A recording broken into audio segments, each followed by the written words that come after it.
In his book, Why We Kill, Karl Kemp explores why so many South Africans would sooner take the law into their own hands than rely on the police, and why those who do so are often applauded or sympathised with. Of the unprecedented 27,000 recorded murders in South Africa in 2022, at least 1,894, or 7%, were attributed to mob justice and vigilantism. That's more than double the number from 5 years prior. In the first 9 months of 2023, a further 1,472 mob justice deaths were recorded.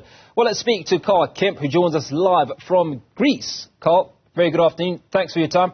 Appreciate you speaking to us. Now, in your exploration of mob justice in South Africa, what are some of the things that you've discovered? Hi, thanks for having me. Well, it's a very broad question. I think let me preface just by saying that this was not an academic work. It was a very particular focus on recent times in South Africa and what sprouted from that. So mob justice in context, right? Not an overview. There are lots of academic papers dealing with the topic that are very worthwhile. So to answer your question, what are some of the surprising things I've discovered? Well, really one of them is that the conventional wisdom of the police being at fault and being solely at fault is a bit less solid than we'd like to believe. I do think there are additional factors, and the community's own standards and practices often play a role. In one of the case studies, I looked at the role of the need for respect and the feeling that a personal insult has been committed played a much bigger role than any perceived lack of police action, which I think is something that's perhaps understudied, that needs to be talked about a bit more when you talk about these things. Something else, how often mob violence and vigilantism is committed recently for offences or crimes that might be perceived as minimal, for something that isn't a contact crime like murder, rape, or robbery. Things like stealing televisions, property theft. In a lot of instances, when the news media reports on an incident of mob justice, you often hear that the victims' crimes were simply the terrorization of the community, which is self-evidently a very broad kind of description of what they were up to. So I think that is perhaps the two most pertinent things that stood out. And it both says something about the social dynamics in South Africa's more impoverished communities, but that's not to exculpate the police from blame. They certainly do play a role, but what the conventional wisdom seems to dictate is that if only the police were functioning and working and doing their job, then we wouldn't be dealing with these issues at all. But in my view, that isn't truly the case. It plays a very large role, but there's a bit more that adds to the pot. Now, Karl, mob justice is not a new phenomenon in South Africa, agreed. But as your research indicates, it seems to have taken on a particularly fervent and desperate edge in recent years. Could you elaborate on the historical factors or societal changes that might have contributed to this escalation in vigilantism? Yeah, look, I think it's got to be since '94 the worst time to be living in a township in South Africa, right? Like things are really going to pot, and there's very little control, not just in the area of crime, but in terms of governance generally. I think you could safely say that we have a land invasion crisis nationwide, and newcomers to townships that are more established, that have more formal areas, really create huge pressure on service delivery, right? So, and that brings with it a whole other list of complications, of which crime, an increase in crime, is only one. But the point being that I think my perception is that being an impoverished person living in a township now, it's never been harder to live a normal, peaceful life and to aspire to something better. So that's one aspect of it. And of course, as I discuss in the book, macro factors like the country's economy stuttering so horribly, and the fact that institutions are broken, infrastructure is crumbling, that certainly plays a role, I think. But at the same time, it is rather opaque. We can't say for certain, you know, these are all very subjective factors. But I do think that purely in terms of how bad things are going on a socio-economic level, you can't look past it, really. You can't ignore that. And I do think that this is expressed in how much more violent some of these crimes appear to be. Look, I should qualify that by saying we really only have quantitative data from about 2016, 2017 as to the rate of mob justice and violence.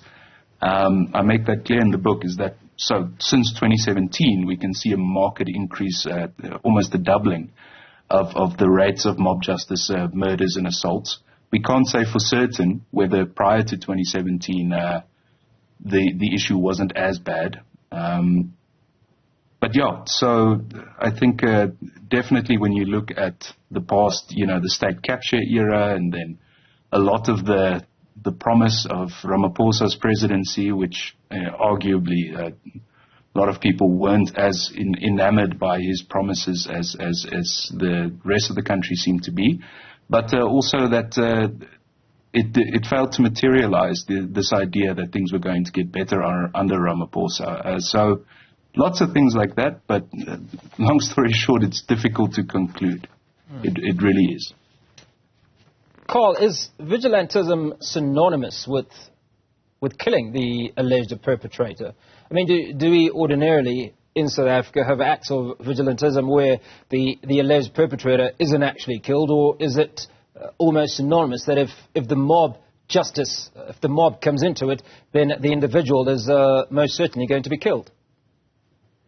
No, you know, I actually thought that going into this, but I spoke with one particularly famous criminology researcher, and he told me that's totally wrong, and it's fairly obvious once you look at the stats that there are far more assaults attributed to mob justice and vigilantism than there are murders. So we can't say for certain, well, actually we can say for certain that most mob justice assaults don't end in murder. To get back to the first part of your question, whether vigilantism is always associated with murder, that's a part of actually one of the central thematic cores of the book, is that vigilantism is a separate category to mob justice, right, firstly. And secondly, mob justice is a species of vigilantism. But in South Africa, and it's associated also with that perceived lack of control and lawlessness, we now have what I call a new type of vigilantism that isn't necessarily directed only at crime. And the example I use in the book is Operation Dudula, right, which is a fairly controversial topic.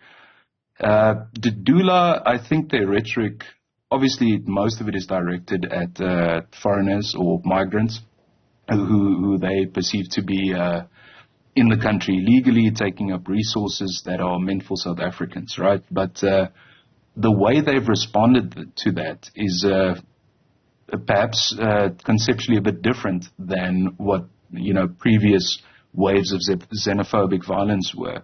Dudula, I think, and I say this in the book as well, is that it seems to share a bit of rhetorical flavor with the white middle class, right? So this idea that things have gotten bad and we need to clean up the streets, you know, we need to reimpose law and order, and in a very decidedly and pointedly apolitical manner. And that for me is a species of vigilantism. So it's, while of course it's associated with crime and the claim that foreigners and migrants commit a lot of crime, you know, you only have to look at why Nhlanhla Lux got famous. You know, he got famous in the first instance from claiming to defend Maponya Mall. You know, he had that famous viral video of him standing in front of the mall and opposing the chaos and the lawless anarchy, right? So that's not necessarily just a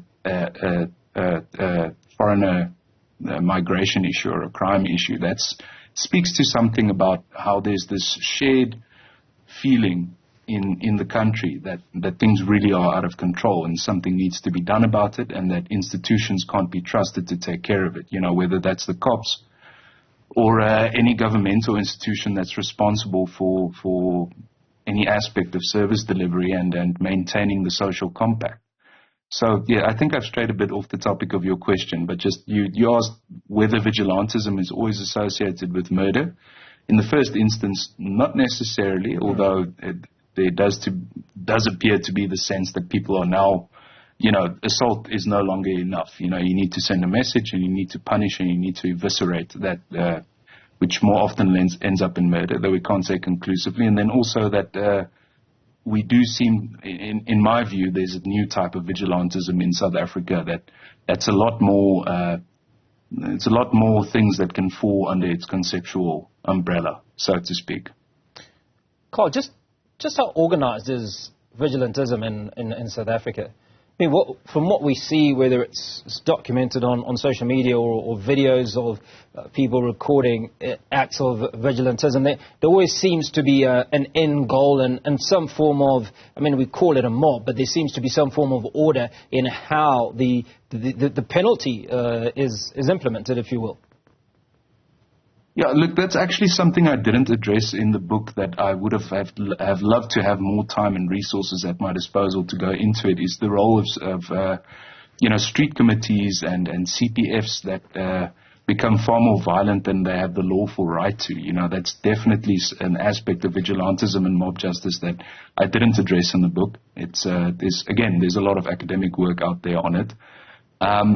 But so I don't really feel comfortable giving a full answer to your question, but I will say briefly what my perception is, that mostly it's, if we speak about mob justice, the kind of garden variety that we tend to think of when we think of mob justice, no, it definitely appears to be spontaneous, but in the same breath as if people are waiting for something to happen so that they can take part. But then, if you look at what happened in Zandspruit, clearly, that it was spearheaded by the local anti-crime patrollers. So I wouldn't say it's organized. What eventually transpired, how those victims were murdered, but the role of state alternative groupings like anti-crime patrollers, like the Dula, it's definitely pronounced. But at the same time, that's something that definitely has strong roots in the past as well. Under apartheid, it was necessary to organize a street committee, take control of your own area, and that's an expression of revolt against the state. And a lot of those traditions have survived. You now have the party in Karl, control. I'm afraid we're going to have to cut the conversation short, but appreciate your time, author of the book Why We Kill.